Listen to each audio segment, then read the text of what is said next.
Hi there, metalheads. It's me again, Tom, from the Wacken Open Air 2019, and this is it. This is the final episode of the Daily Recaps 2019. You know that we can't do small for whatever reasons, so of course yesterday we had all guns blazing again. But let us start with the Wacken Open Air Metal Battle. We have a winner. They are called Varang Nord and they come from Latvia. Congratulations to you guys, well deserved. And we're looking forward to you enjoying a long and beautiful career.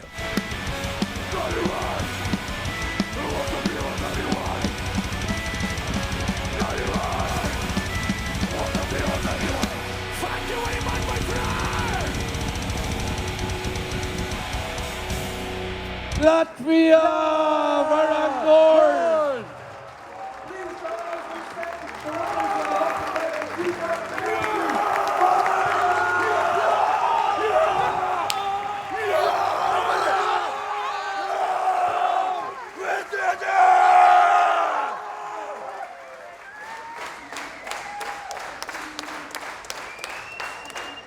Well, first of course, our great thanks to everyone who organized the contest and the festival, to the juries, to other contestants, to all of the bands from all over the world who came to participate in the Wacken Metal Battle, and to the festival itself. Thank you from Latvia! Well, folks, you know how we do it here at the Wacken Open Air. Of course, we do like our heavy metal and hard rock, but we are not just limited to that. So we were extremely proud to welcome to one of the main stages yesterday, Prophets of Rage. Let's call it an old school crossover supergroup with Chuck D from Public Enemy, Be Real from Cypress Hill, and of course Tom Morello from Rage Against the Machine. Now, what they did was they played a set filled with cover versions of all their bands, so it was just hit after hit after hit after hit. Some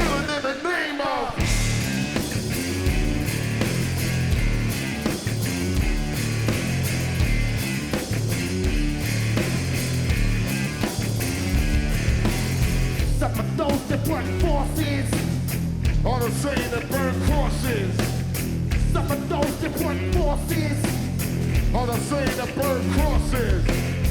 Some of those that burn forces. Another one of my favorite moments was when hard rock legends Araya Heap took the stage and played to a crowd of not only boring old farts for me, but also a lot of youngsters and people who have been like getting into heavy metal and hard rock.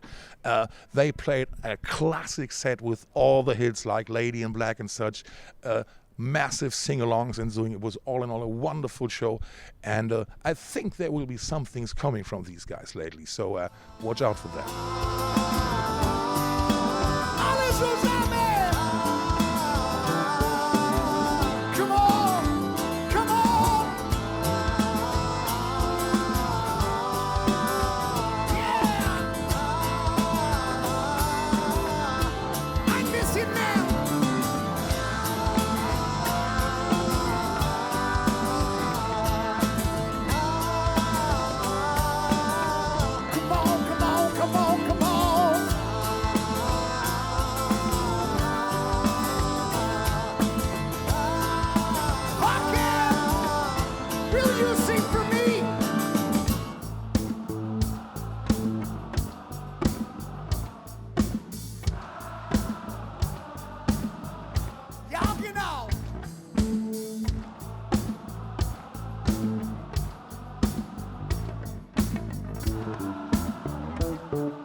And then 10 o'clock with the setting sun, it was time for Parkway Drive.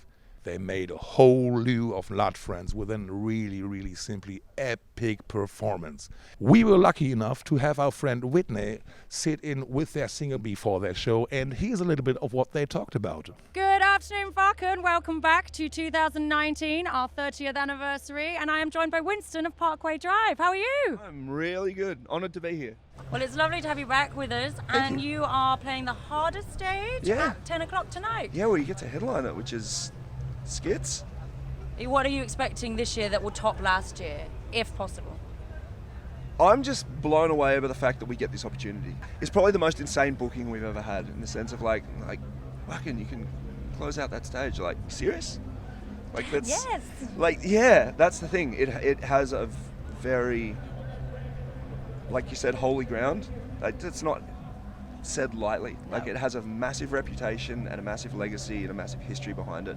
And for Wacken to have us and give us that responsibility is something that is quite big. What can we expect for you Oh, next? Lord. We've been touring our ass off. We've been breaking bones. Not literally, I hope. No, literally. Oh, what literally. Like, as soon as we released the album, we came over to do our album launch tour over here, and I broke my ankle before we came over. So. What were you doing? Football. Oh, okay. So I literally stood up a week before we came over, and this was like December, but I had to learn to walk again in a week, which was annoying. And then we come to this tour. We're like, great, we're doing good. This is awesome. 2 days before we get here, we get a phone call from our bass player. Playing football, I blew my ACL on my knee. So now he's playing in a wheelchair. So tonight, Wacken gets to see Parkway Drive plus a wheelchair. So. Hey, well, it's first time for everything. It's actually not for us as well. Oh. It's the third time we've had a member in a wheelchair on stage, which is the thing where I'm just like, this is kind of beyond a joke now, isn't it? Well, thank you very much for joining me. Thank you very much. Thank you very much, Wackeners. Another new thing at the Wacken Open Air 2019 was, of course, the Full Metal Gaming Village, where you could play your favorite video games and just chill out and have a break, talk a little bit, and just get in touch about what's going on in the world of video games. We've had our own HyperX gaming truck there, which doubled at the stage with epic performances by none other than Matthew K. Heapy from Trivium and our friend Tina Guo. We hook up with her after the show and had a little chat with her. So this is my very first time at Wacken, and it is the greatest heavy metal festival in the world. It's fucking amazing. I've been here all 4 days, and it's just been extraordinary. I've been very entertained all the time. This was the biggest audience that I've ever played to. I've played in a couple stadiums before, but I think this was even bigger than that. And so playing with Beyond the Black and Sabaton on the main stages on the same day was really crazy and an amazing experience. I feel like the audience here was amazing and very accepting and warm, and everyone that I've met here is super friendly, you know, no ego, no weirdness, and that's amazing. And I've played in a lot of different genres of music, and I have to say, in every genre, it's not always like that for whatever reason, so it's really amazing. And for me, even though I came from the classical world originally, my passion has always been industrial and metal music, so heavy music, and this was really a dream come true to be able to play here. I think gaming and music do go hand in hand, you know, because of course, I don't know if you've ever played a video game with no sound or no music, it's a very different experience, right? So it really does a lot to the energy and the emotion of the game, you know, violent music for violent situations and, you know, peaceful music or whatever. So it has such a big effect on the mood of everything. So to me, I might be biased because I'm a musician, but I think music's very important for everything, especially video game experiences. And I also find just the community of people from everything that I've experienced, you know, here in the metal community and back in Los Angeles, where I'm from, friends who are in the metal scene in LA, I find are the kindest, nicest people. And gamers are also very kind, very nice, very themselves. You know, they're not too concerned about, oh, you know, I have to look cool, I have to be this. Everyone's just like free and open and just do whatever the fuck you want, and it's great, you know. So getting to perform in the Full Metal Gaming Village was amazing.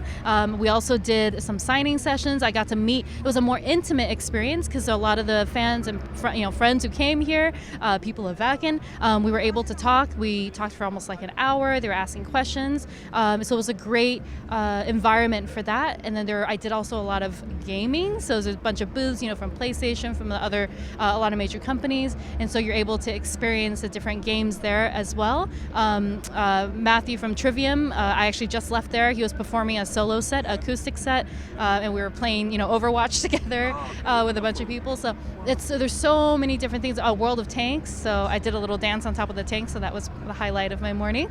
Yeah, there's just a lot there, and I think it's also something nice where, you know, it's amazing here. There's so much music. Yes, people come here to hear the music, but maybe not 24 hours a day. Maybe you need a little bit of a break. There's a lot of chairs there, you know, and maybe you want to sit down, cool down, have a drink, you know, play a game, chill out a little bit, get a awesome, you know, tattoo. So I think it's a nice, balanced experience for the festival. And of course, what would an episode of the Wacken Open Air Daily Recaps 2019 be without our good friend John? We sent him off with a special task. He had to find the best festival food. So here's what happened. I have spent about 4 hours walking around here and camping, in field, food court, trying to find the best food at Wacken.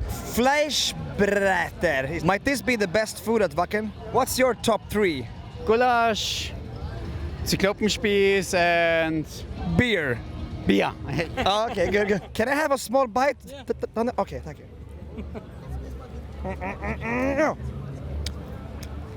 So, from this totally unscientific research, I think today's best food at Wacken Open Air is this. The Flesh Brother, also called Fleischbrater. Second would be the goulash. Third would be the barbarian Spießen. Difficult to say, but you know, those 3 were, in my mind, the best so far. Now I'm gonna go have an awesome last evening here at Wacken Open Air 2019. And Tom, I hope you're gonna have the same, so back to you. Thanks for letting me be a part of your awesome team. See you, man. Guess what? That's it. It's a wrap. We're done. But only for this year, I can promise you that. This was the Wacken Open Air 2019 Daily Recaps. I want to thank you all so much for tuning in. I hope you all enjoyed the show. I want to thank everybody on our team and on our crew for making this yet another successful edition of the Wacken Open Air. We can't wait to have you guys all back in 2020, so see you then.